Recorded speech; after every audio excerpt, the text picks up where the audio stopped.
आप इन नटों पर तेल लगा रहे हों तब आप इस चोंगे का इस्तेमाल करके ब्रेक पैड को बचा सकते हैं। इन लकड़ियों को एक सतह पर जोड़ने के लिए स्क्रू और हथौड़े का इस्तेमाल कीजिए, इस तरीके से। तार को स्क्रू से जोड़ते वक्त ये तरीका बिल्कुल काम का नहीं होता है। इसके लिए हम तार को इस तरीके से छीलेंगे, अंत में थोड़ा सा प्लास्टिक छोड़ेंगे और उसे इस तरीके से हम घुमाएंगे। अच्छी तरीके से बांधकर फिर स्क्रू लगाएंगे। अब ये मजबूती से जुड़ चुका है। अगर आप प्लायर से नट नहीं खोल पा रहे हैं तो एक बोल्ट पर कुछ नट फंसाकर इस तरह पाइप में डाल दें और इस पाइप को हथौड़े की मदद से नट का आकार दे दें। आकार पूरी तरीके से आ जाने पर आप इस पाइप का इस्तेमाल करके उस बोल्ट को खोल सकते हैं। ये रहा टेढ़े छेद बनाने का एक दिलचस्प तरीका।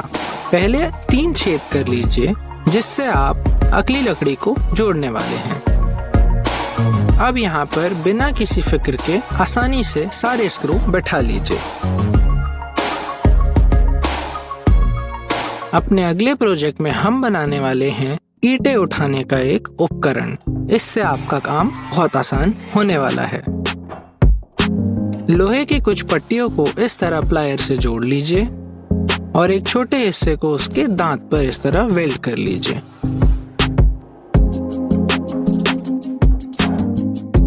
निचले हिस्से को इस तरह मोड़ लीजिए। अब आप आसानी से ईंटें उठा सकते हैं। यहाँ पर रखने पर बाल्टी भर तो जाएगी मगर निकालने में दिक्कत होगी। इसके लिए हम एक फोम ट्यूब का इस्तेमाल करेंगे, कुछ इस तरीके से। ऐसा करने से आपकी बाल्टी कहीं फंसने नहीं वाली है।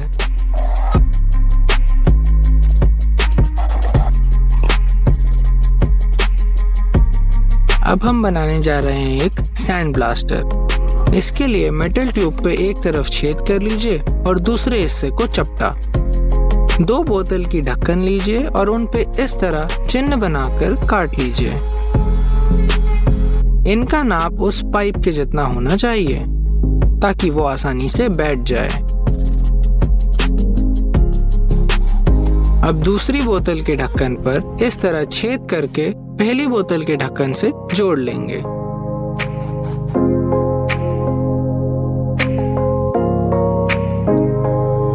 पाइप को इस तरह ढक्कन में बैठा लीजिए ताकि छेद ऊपर की ओर हो। अब अपनी बोतल को रेती से भर लीजिए और ढक्कन पर लगा दीजिए और ये हो गया आपका सैंड ब्लास्टर तैयार।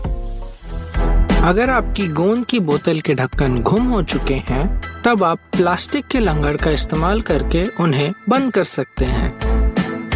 है ना बिल्कुल आसान।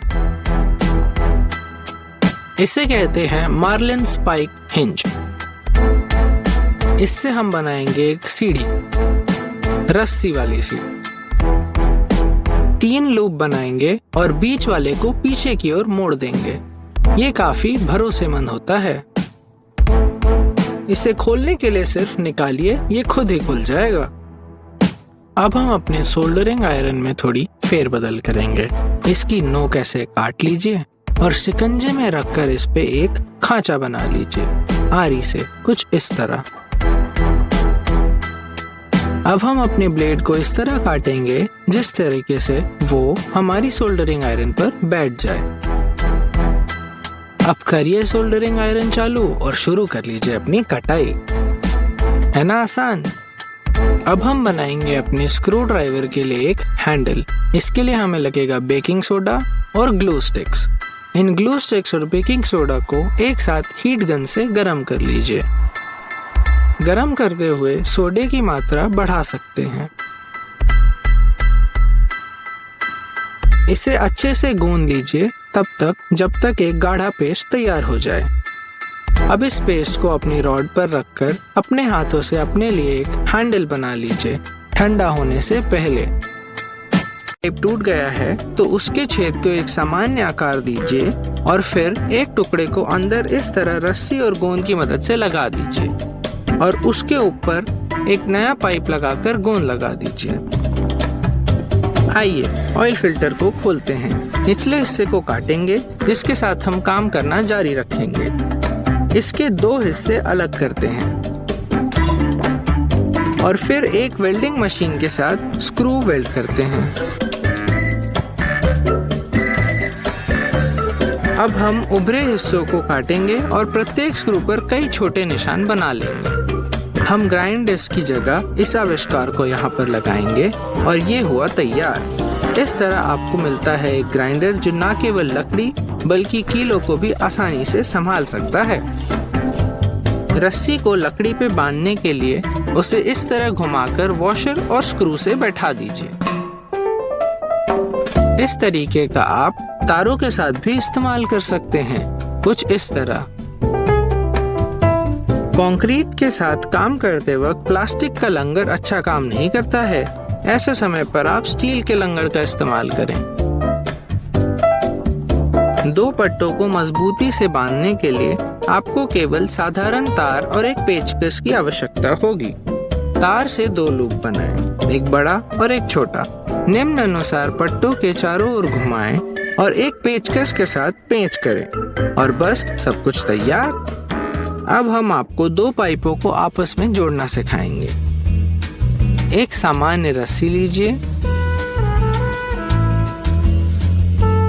इस नाप की और इस नाप का सरिया काट लीजिए।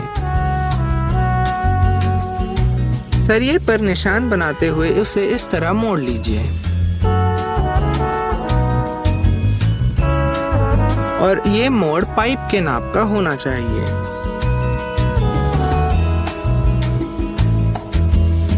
इस तरह मोड़िएगा।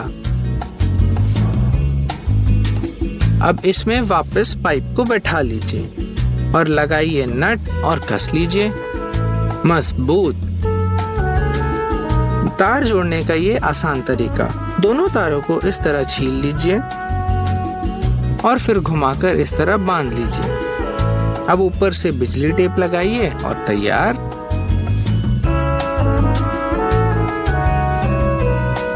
ऐसा ही दूसरी तरफ भी कर लिया। और ये रस्सियों को बांधने का तरीका।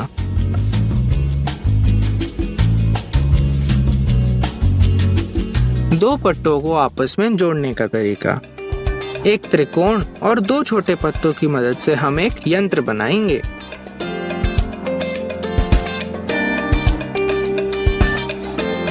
इस यंत्र का आप किसी भी नाप के जोड़ बनाने में इस्तेमाल कर सकते हैं।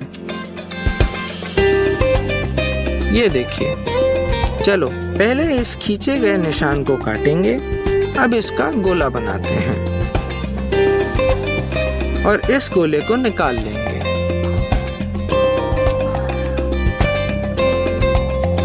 आइए इसे चिकना करते हैं। अब हम इसे पकड़ में बैठाकर इसमें छेद करेंगे, कुछ इस तरह।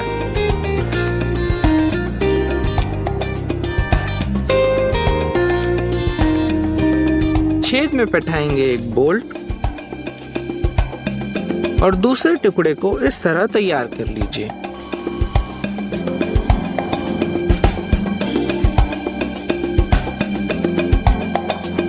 और ये हो गया आपका यंत्र तैयार।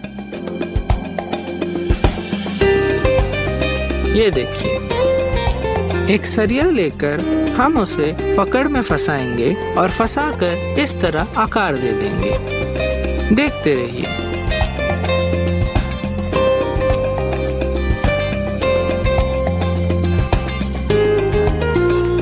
अतिरिक्त हिस्सों को हम काट लेंगे।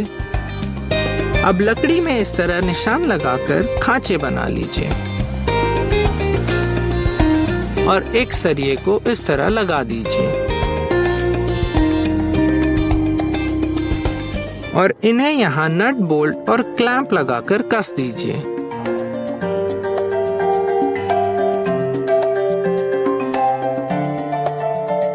अब हमारे पास ये दो बोल्ट हैं और इन दो बोल्ट की मदद से हम सरिये पर छेद करके इस तरह यहाँ से तार निकालेंगे।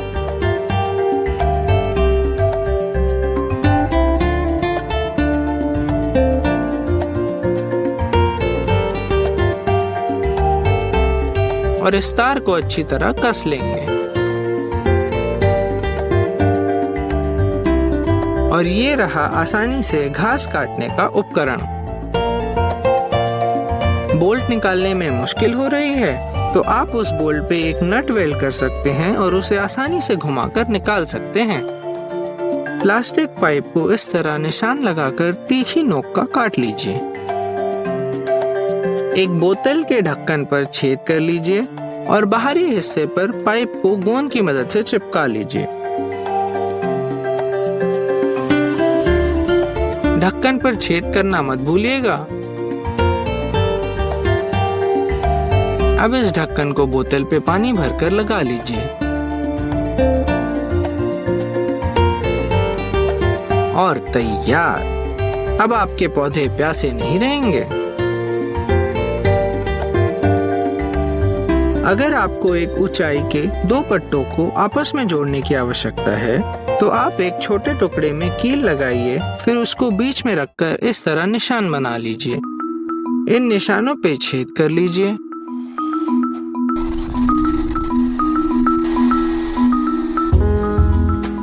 अब डंडियों और गोंद की मदद से इन्हें इस तरह जोड़ लीजिए। अब ये एक ऊंचाई के और बिल्कुल सटीक जुड़े हैं। क्या आप तारों को इस तरह जोड़ते हैं? गलत तरीका है ये। हम बताते हैं, देखिए और सीखिए।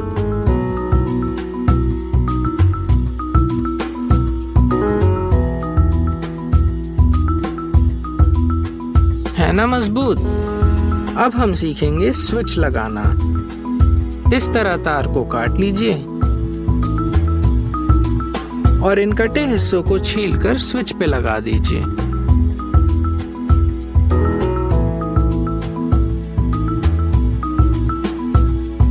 ये देखिए, चल पड़ा। आप चाहें तो 2 स्विच भी लगा सकते हैं, जिसके चलते सिर्फ दोनों स्विच के ऑन होने पर ही बल्ब काम करेगा।